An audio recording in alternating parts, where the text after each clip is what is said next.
กี้เจ้าบริบันทึกมันแจ้ยุดแล้วมันจะมีบันทึกเดี๋ยวเข้าไปได้เข้าไปได้ถ่ายวิดีโอเอาบรรยายในคณะตอนนี้ที่พวกเฮาได้มาท่องเที่ยวเมืองเฟื่อง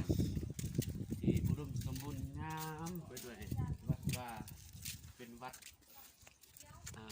สินไซวัดสินไซเมืองเฟื่องเนาะเจ้าผู้ใดได้มาก็มาแซ่บมามองเด้อเป็นศาลาพักใจเป็นยูห่มผาเย็นสองข้างมีภูพญานาคใหญ่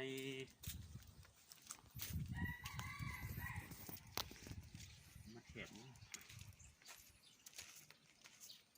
เข้าไปมัดหรอ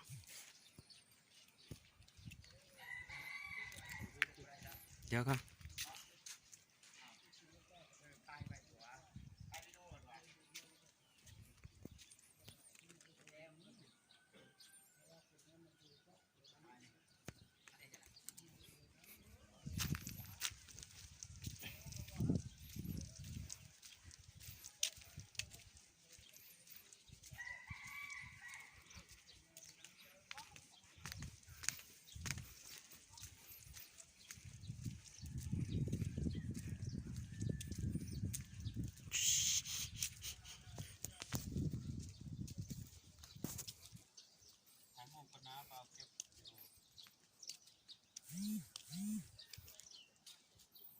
จะบาดดู